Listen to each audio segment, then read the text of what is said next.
Hello, everyone. Welcome back to Looking for the Middle. I am Bethany. Hello. That's about all we're going to get out of Dalton today. I'm He's so in a little bit of a mood. mentally stable right now. We're doing great. I'm here. I have a Topo Chico, not a sponsor. Obviously. Just got to make sure people know I'm not trying to make money off of them. I'm in a room where the heat's turned on and making me sleepy. So we're going to speed talk through this. Heck yeah, we are. So Dalton can take a nap. I'm going to Joanne's house tonight. We're going to decorate Christmas cookies and watch a movie, and it's going to be so fun. I am going home. And not speaking to anyone. And going to take a nap. Poor Matt. And then... having to deal with you as a roommate's probably got to be an adventure. What? I don't even know what you just said. Was that English? I said, poor Matt. Dealing with you as a roommate has probably got to be an adventure. I think it's wonderful. He's so blessed by me. Well. He's not. I'm a nut. Okie dokie. I feel bad for him. Oh, wow. Love you, Matt. Okay. I know he listens. Yeah. He does. So, you're on the record. So, how about some keeping of the house? Keeping of the house. Go. One. No, I already said one. You didn't have to say one. One.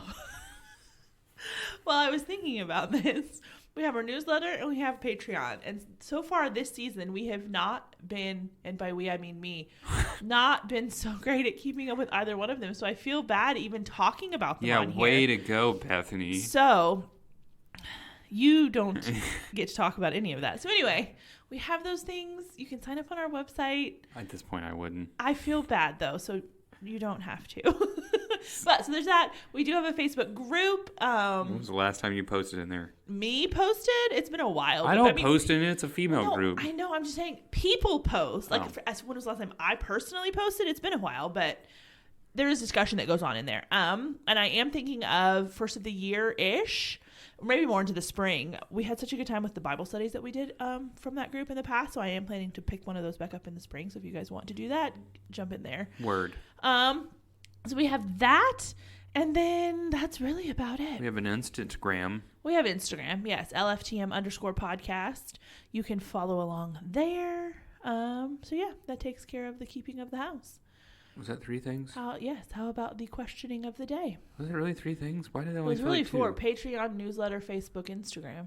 Why? But we always have 3. Well, social media is kind of like a thing. You just said everything out of order, and I got confused. I get confused easily, people. Anyway. There's been a couple of times recently where I will walk into Bethany's office and not realize what I came for and walk out. What did I come and then in I there walk for? the opposite direction of where I needed to go, and she just sees me walking back and forth. That's where we're at, people. We're doing great. We are living for, this time? I don't know, about a week, 9 days from now. Because the church office is always closed the week between Christmas and New Year's. And I will be taking a nap. I need those days. Let's just put it that way. I need them. So. Yes. We just got to get to there. Just have to get to there. So. Let's do podcasty things. Okay. First, let's do questiony things. Well, let's do questiony things. Okay. Growing up, did you ever watch like the Jetsons and that type stuff? Okay. What is the one thing that you were looking forward to from these futuristic cartoons that you have been sorely disappointed we have not gotten? I feel like Flying Cars is the obvious one, but I never was like all that much looking forward to it. But no, I loved the Jetsons growing up. It's one of my all-time favorite cartoons. So, the thing that I wish we had is that, they would just like go to a little microwave looking thing, like beep, beep, beep, and poof, dinner. That would be a welcome addition to my life that definitely has not happened. I mean, we have microwaves, obviously, but they got like gourmet looking meals out of this thing, not like frozen TV dinners. So that would be the one thing that I think I wish would have come to fruition. As cliche as it sounds, and I'll tell you why this question popped in my head. Yeah. The flying car thing. Yeah. That sounds so great. But I want a flying car that flies itself. Oh, for sure. That would be a time saver. You could get so much done. It would be so wonderful. You could just fly. You never have to deal with traffic. Yeah. There's so much more space up there. You have to deal with roads. The other thing in the Jetsons that I really liked, do you remember, like, George would, like, wake up, and he's, like, half asleep still, and he, like, rolls out of bed and onto this conveyor belt. And it just did like, everything for him. Rolls him through, shower, shave, dressed, briefcase ready to go. No, I won't take it. That would be really nice too, though. I won't take it too far because have you seen WALL-E?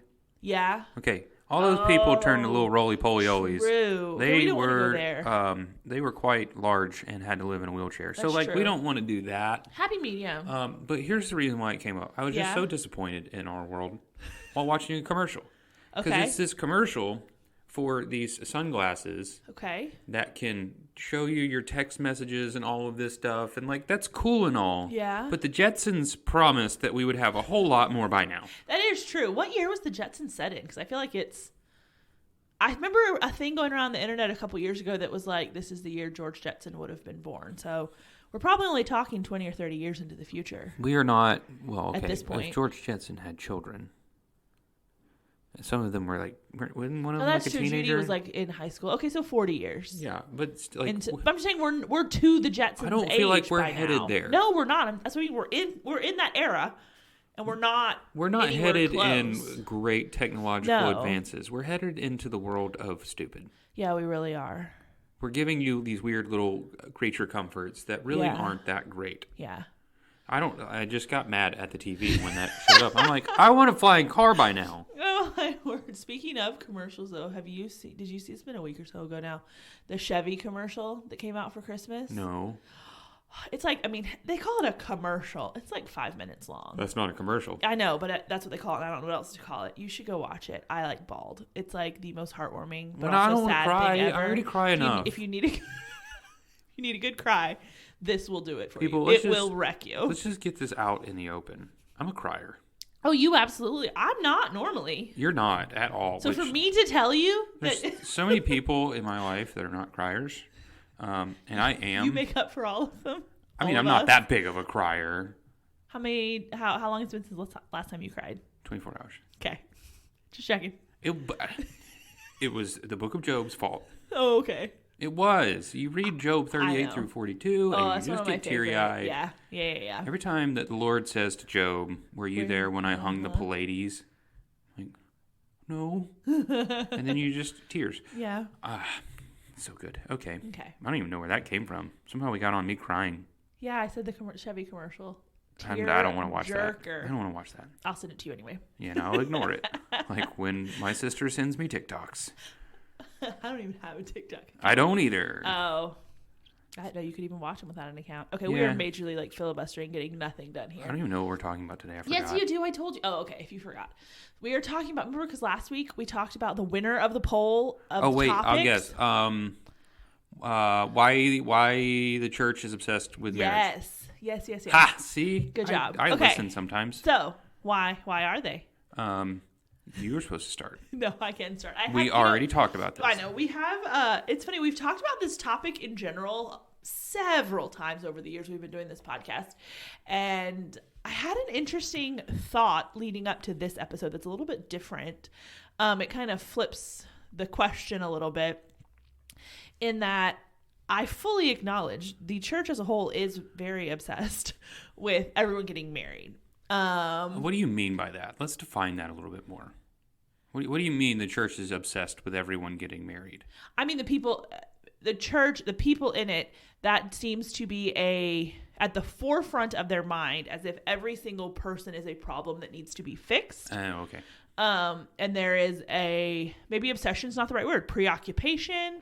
They don't see past it, like those kinds of things. Hyper-focused. But the thought I had was, why does that bother us as the ones who are the recipient of that attention?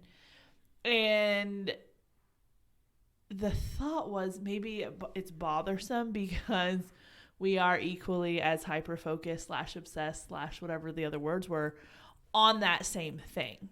And so it's a pointing out of something that we're already like very aware of, and we kind of get defensive about it. So what you're saying is from the receiving end of that. Yeah. Because that's not necessarily the question we're answering today. Right. It's just kind of From the receiving end of that, you're saying it's more we react and don't like it, those that are single or not yet married. Yeah. React and don't like the church's obsession more because they're poking an open wound Yeah. Rather than we genuinely think there's an overreaction. Yes. Interesting. I don't know. It was a thought I have had the past couple of days. Thinking about it leading up to this episode, and I was like, it's one of those things where it's like, I think in turn then we're more sensitive and aware of the slightest little comments that maybe seem like this giant obsession when really they didn't mean anything by it. Like, for instance,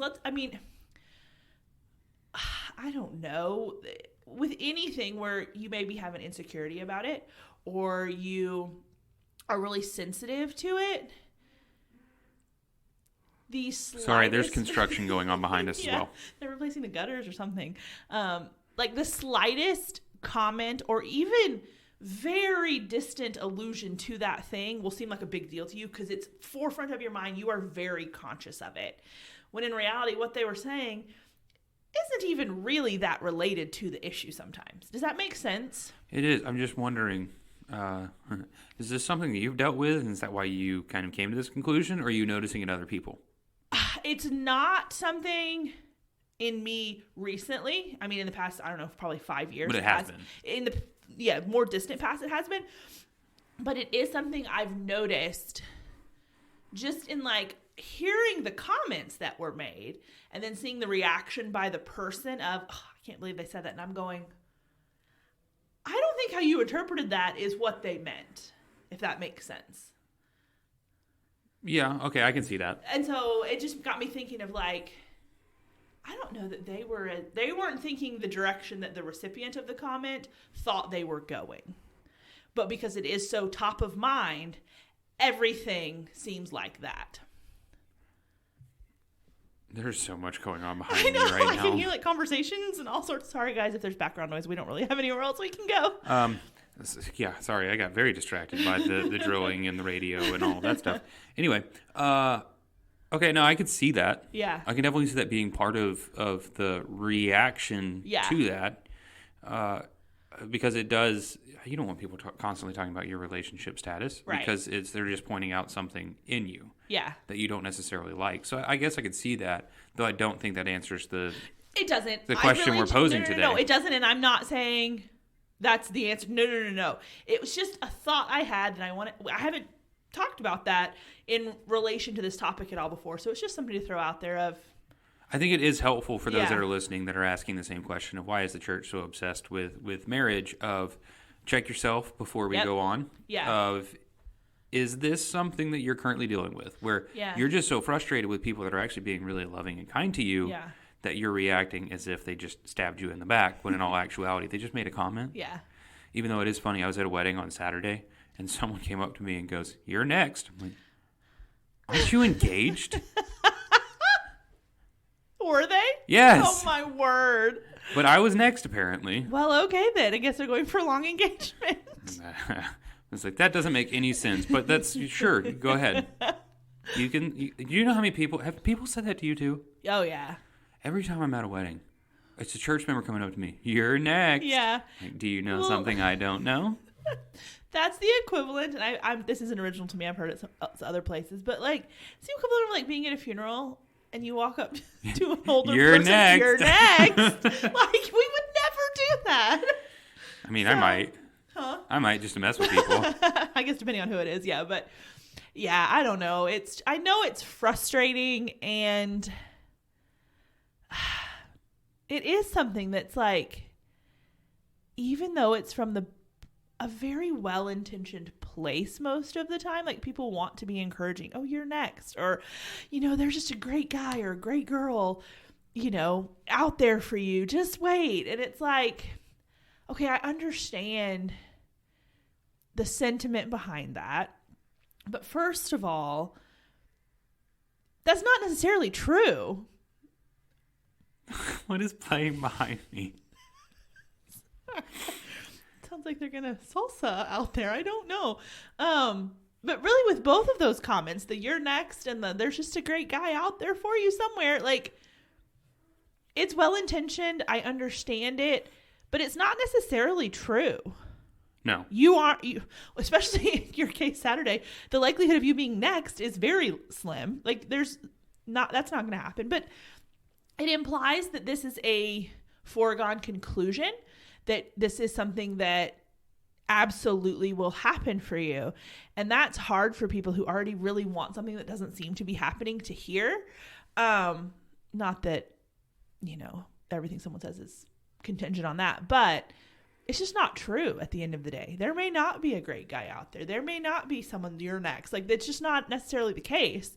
And so it's hard to, I don't usually know how to respond to those things, because it's like, well, maybe, but you don't want to sound like Debbie Downer at the same time. I just make a joke. What do you say? Oh, it's different depending on who it is. Okay. So like that situation, I made a joke about them being engaged. Yeah. You don't really have high hopes for your life right now, do you? Yeah, kind of turning it back around. But then sometimes I like to look at married people and just throw them off completely when they come up to me and say, "You're next." Yeah. I'm like, "Thanks, you too." And then I walk away.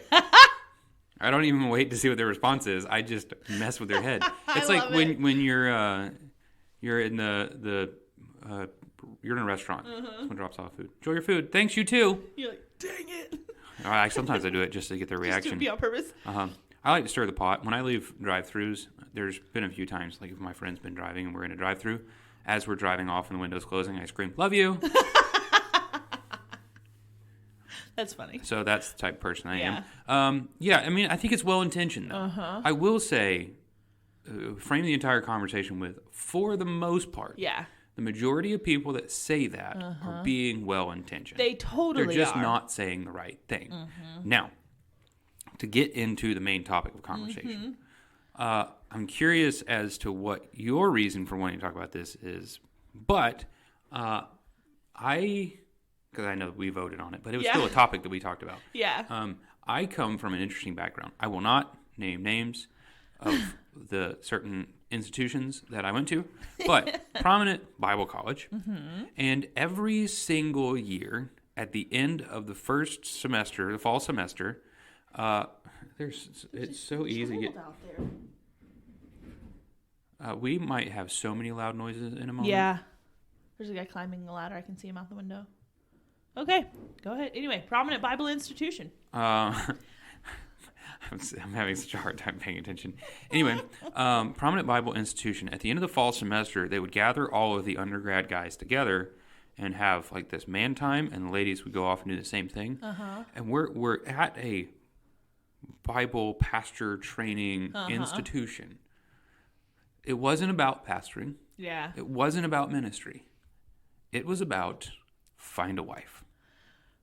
And then at the end of the second semester, you had this big formal event.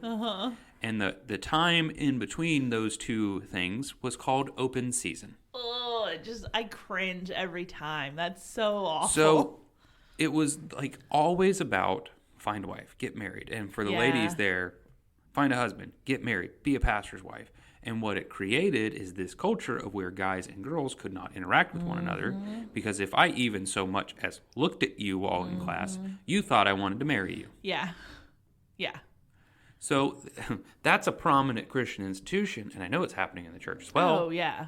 It's always about finding marriage. That mentality always, is always the underlying.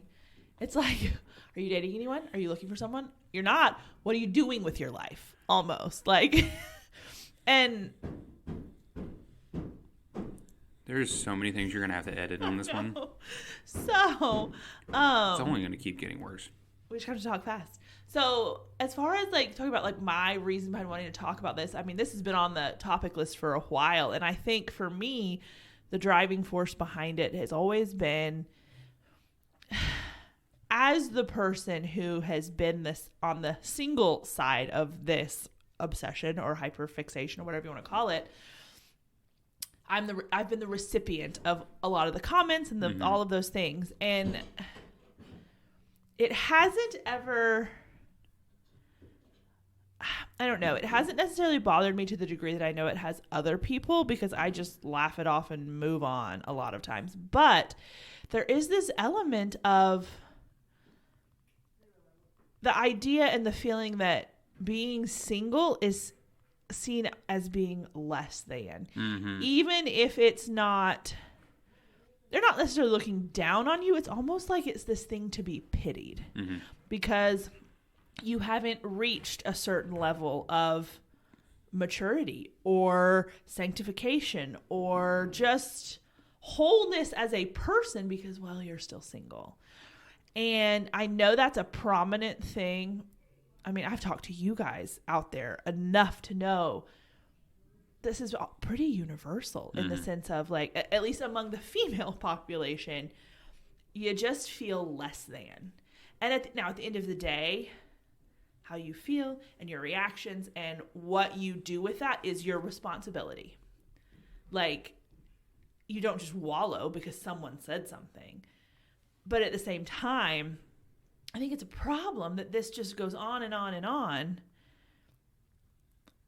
I don't know. And I don't know what you do to change it, but it just, that's my driving force behind wanting to talk about it is why is there this obsession when there isn't, your marital status is not synonymous with your spiritual maturity. It's not synonymous with your completeness as a Christian or a human being, regardless of how it seems. And it's interesting because anything else in life, people in the church will say, no, you shouldn't look for your satisfaction in that. No, you are complete in Christ. No. But when it comes to marriage, it's like all bets are off. And I don't understand why. I think it's been, because I want to be careful where people don't listen to us and say we're bashing marriage. No.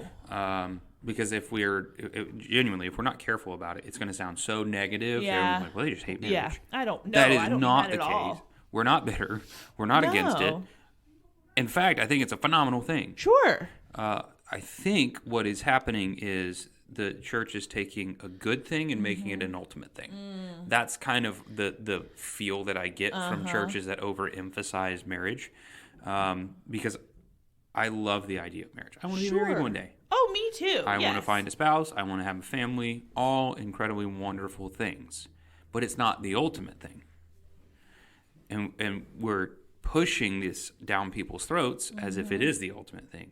Like you were just saying, you will only be complete when you find your future spouse. And you'll only be able to be joyful and satisfied in those things. They might not say it, but the overemphasis on it is creating that idea out there. Yes. So we have to make sure people understand marriage is a very good thing.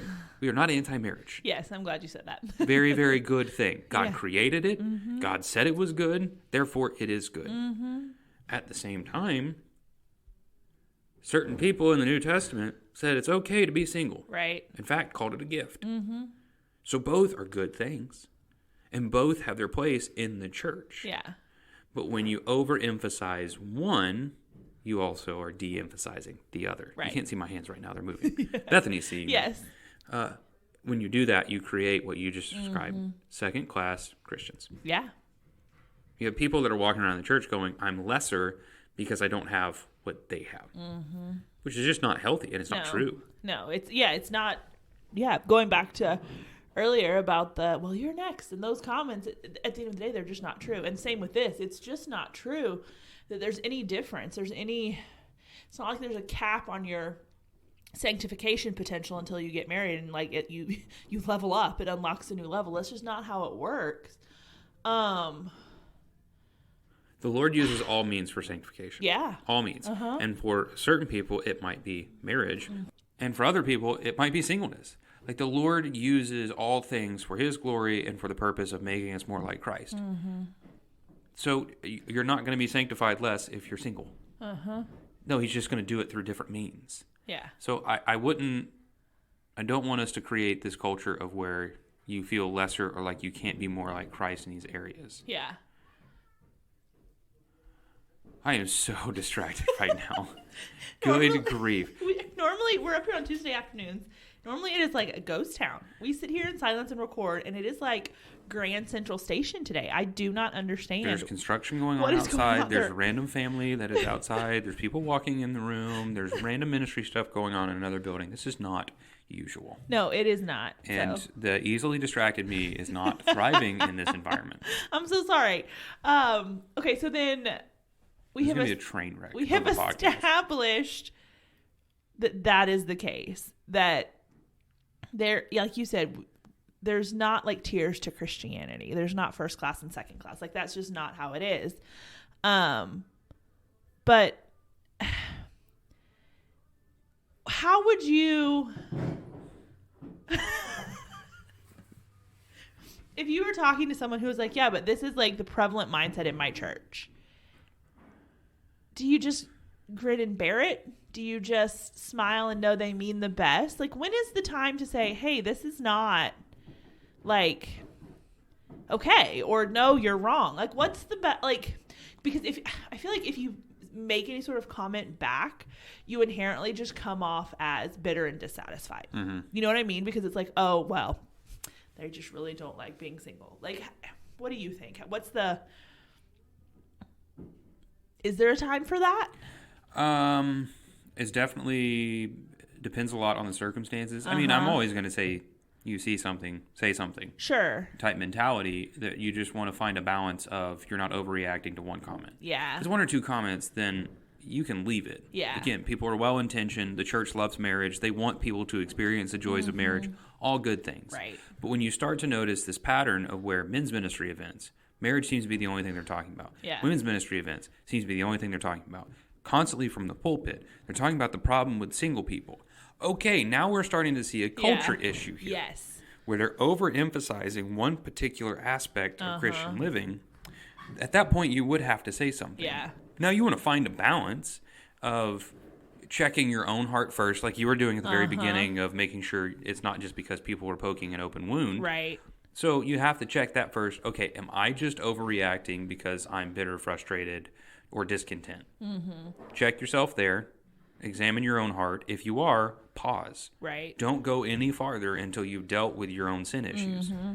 Okay, after that, if you've either worked through those things or identified, no, this really isn't an issue in my heart, it's something I'm very concerned with at the church, I think you have to say something to leadership. Yeah, and that's kind of been my, that's kind of my thought before you even said it too, of like, if it's a person making a comment here or there, I think you be gracious, you smile, you laugh it off. You can make a little joke, but you let it go. Once it becomes the position or stance of the church as an entity, that's when maybe it's the time to humbly say, hey, this is how this is coming across. Have you thought about that may be what you're portraying? And then for me, yeah, I've had conversations with individual people, but it's not in the passing comment, oh, I don't jump on that and say, well, here, let me just tell you how you're wrong. But I've had conversations with people who, they come and say, okay, as a single person, how can we support you? What's helpful? What's not? Is there anything we can do for you? How can we pray for you? And that's usually the environment where it's more conducive to saying, one thing that's really hard is that a lot of times in the church, there's just an obsession with why aren't you married? Or every conversation is let's find someone, or what about this person, or what about that person, or have you tried this, or have you done that? It's like, there's more to me than that. Mm-hmm. And so that's when I've had really productive conversations around that, is like, honestly, the best thing you can do sometimes to support me in that is just not talk about it. Mm-hmm. Like, just go on about life.